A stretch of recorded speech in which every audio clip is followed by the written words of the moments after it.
Michael Hoy has written in saying that this is the best Celtic team since Martin O'Neill's team. But who'd win if Martin O'Neill's team and this current side squared off? First of all, do you both agree that it is the best Celtic team since? I think Larson, it's the strongest Sutton? Celtic squad. I said that the other night. I think this is the strongest squad that Celtic have taken into a European campaign since back around 2003. Mm-hmm. Do you agree, Mick? I think Rodgers 2016 was good. I mean, listen, I wouldn't write off Neil Lennon 2013 kind of team, Barcelona and all that stuff. Mm-hmm. Squad-wise, I take the point. Martin O'Neill's team, see, the thing is, see, the context is right. Martin O'Neill had literally signed a guy who broke the British transfer record twice in Chris Sutton, right? He also had Henrik Larsson, who was probably at that time one of the top 5 paid players in Britain, right? Celtic's wage bill at that time would have been in the top 6, 8 in the UK at that time. You're talking Premier League level. Mm-hmm. Celtic, that for all intents and purposes, were a Premier League team at that time. The game's changed in 20 years. I don't think that was the size of the wage bill. I mean, Martin O'Neill was very clever in what he did. And Larsson was in 40 grand a week. Larsson was in 40 grand a week. There's nobody at Parkhead in 40 grand a week now. He wasn't in 40 grand a week when he signed from Feyenoord. No, but his contract when he signed it, when he got a chance to leave, was made him one of the highest paid. Alan Shearer was in 42 grand a week at the time. He was one of the highest paid players in the UK at the time. So, I mean, Celtic, no wonder they beat Liverpool and Blackburn and all these teams because they were a match for them. Mm. That's the reality. I mean, Celtic signed Chris Sutton, £10 million Chelsea signing, £5 million at Blackburn, twice broke the British record. See that now? That's £150 million now to do that. Yeah, no, easily, I think when Martin O'Neill was clever, I mean, Celtic wouldn't have got Chris Sutton had they been bidding against Chelsea for him at the time.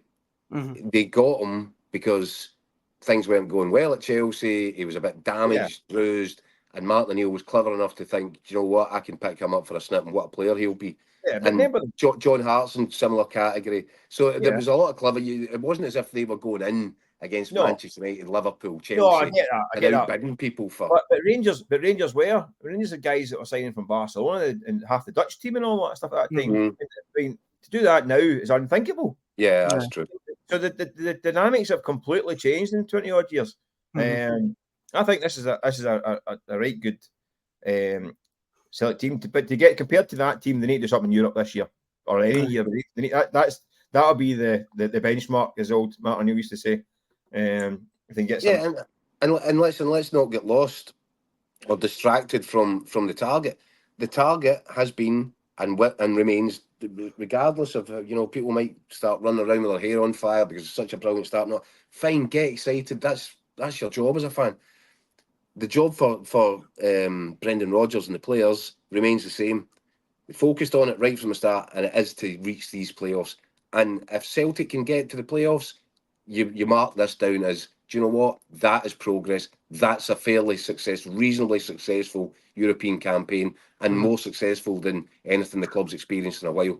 But it's steps at this point, and the first step, 100%, if they can get into the playoffs for a place in the last 16, you say, well done, Celtic. What a good season that's been.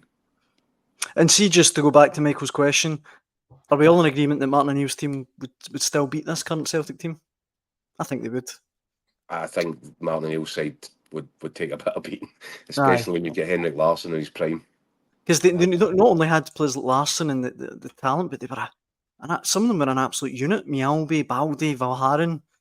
They could do everything in that Celtic team. You also take Dan Petrov, Lambert in midfield. Paul Lambert, European Cup winner. That's a strong team. That was a special team, actually, when you think back to it. That was mad.